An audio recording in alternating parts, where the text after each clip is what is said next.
We're here today at the Ripley's Entertainment World Headquarters. They're the makers of the Ripley's Believe It or Not museums you might have seen around. Now, this place isn't normally open to the public, but we're here for a special sneak peek at a brand new matchstick sculpture. Let's go check it out. All right, Patrick, tell us about your creation here. Well, the dragon is a little different than typically. I've made 70 matchstick models over the last 40 years, and typically those are like machines or buildings. I love architecture, love mechanical types of things. But this is what I call sculpting, which means basically that it's got about 272,000 matchsticks in it.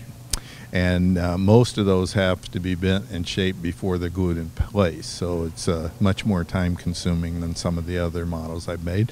Plus, we've introduced light, sound, and motion. So that's something new that a lot of the other models that I made, actually none of the other models I made have.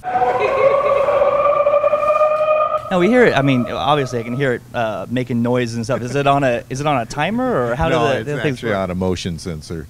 Oh, So it's a type of thing, you know, a kid, well, a person of any size or age will walk by and go, oh my goodness, you know, when it flaps its wings and growls at you. Now, how long did this take you to create? I've got about 2,000 hours in it, calendar-wise about 9 months. Now, how much of that is actually the design work versus the construction? Probably neighborhood of 4 weeks. Very cool. It's very awesome. Now, will we be seeing this soon and maybe Ripley's nearby? Well, I hope so. I as far as I know, it's not decided for sure where it's going to be, but hopefully it'll be displayed soon. Now, your other ones are in Ripley's, though, around the world? Oh, yeah, they have. Over the years, my relationship with Ripley's goes back to the early 1990s, and this will actually be the 23rd model they've purchased from me. So. All right, so we just checked out the very cool dragon, but we're here in your warehouse. We keep seeing all sorts of neat things around. Can you show us anything fun? I can show you whatever you want to see, and yes, fun is a very important word at Ripley, so hopefully some of it will make you smile and, you know, bring a giggle to your complexion. 17th century elephant armor. This is one of the rarest pieces in our collection, as I'm aware of only 2 others in the world. We actually bought it in Stratford, England, in an armory, but I had just come back from India, and I had seen a piece in Jaipur, India, and I started doing research, and we found this other piece in England. It took about a year to get them to convince them to sell it, but you won't see another one in North America. Everything in our warehouse is only here for a limited time.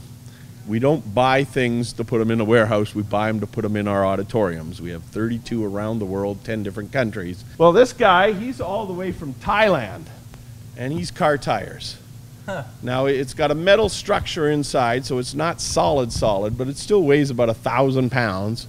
14-foot tall King Kong out of car tires. Great photo op, you know, you can stand here and, you know, look like Kong is eating you or whatever, but great lobby piece that really attracts some attention. I wish you could see this piece. This is not going to show up at all wrapped up. But the world's coolest bubble wrap sculpture, yeah. Coolest bubble wrap sculpture, and it could be that too, but you can see these lumps. There's 42 faces, and it's basically looks like a tree stump, but it's all made out of hornets and wasps' nests.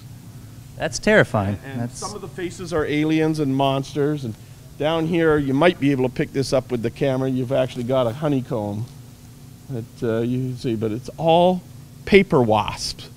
You know, and it's the artist used it like paper mache, but it is like one of the freakiest things we've ever bought.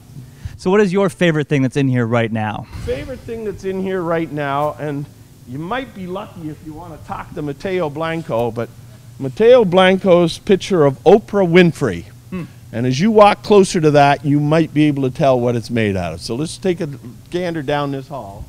This is over 1,000 coffee beans, all Colombian coffee. Mateo is a local Orlando office artist with Colombian background, and he has made about 14 or 15 pieces for us, typically celebrity art.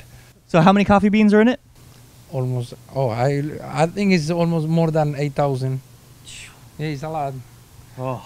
And it's Colombian coffee. It's delicious. Now, say, how much coffee did you have to drink while you were making this? Drink a lot of coffee, and I love it because the apartment or the studio smell like coffee. Oh, I bet it did. Yeah. This is a genuine Jivaro Indian shrunken human head. The real thing. Now, is this an employee that you had to fire? Yes, that's exactly what it is. harsh Somebody I place got to- really angry at and said, that's it, you're out of here. But this is a tribal piece, approximately 150 years old. Jivaro Indians of Ecuador are the only people in the world that did this. You know, there's headhunters, there's trophy skulls, there's skull drums from Tibet, but nobody else had the secret to shrinking human heads. And the bone has been removed, the skull is not there, so it's literally just skin, and it's basically just boiled. But the optimum size of your fist or a tennis ball. But believe it or not, he used to be exactly like me. The likeness is uncanny. Uncanny. It's a funeral hearse from Sled? Alaska that's a sled. So it goes across the snow, but it's Gold Rush era, late 1800s. It's the only one I've ever seen. We got the world's biggest barbed wire ball. This thing over here? That thing over there, made in Texas, weighs about 3 tons. And then on our far right, the world's biggest rubber band ball, made by a gentleman down in the Fort Lauderdale area. It's a bit bigger than the barbed wire ball, but roughly 2 tons of rubber. Let's get a couple people here. Mateo, come here. All right. Stretch out on his side. This is 13.5 feet wide. Piece of a redwood tree from California. Roughly 2,500 years ago. So right about here is the birth of Christ. Out to 1958 is when the tree fell down. Weighs roughly 5 tons. It's a pretty big piece of tree. The tree itself was over 270 feet tall when it fell in the 50s. Wow. Now, this is the world's tallest basketball goal? No, this is probably the world's shortest basketball because our basketball players are not very good. But this is nothing. This is our guys having fun. Fair enough. It's special. Don't let them tell you that. That's cool. So that was our sneak peek of the brand new Matchstick Dragon here at the Ripley's warehouse. Now, we heard tell it's going to be in the Orlando Ripley's for at least a little while, and after that, who knows? So if you want to find a Ripley's near you, check out Ripley's.com.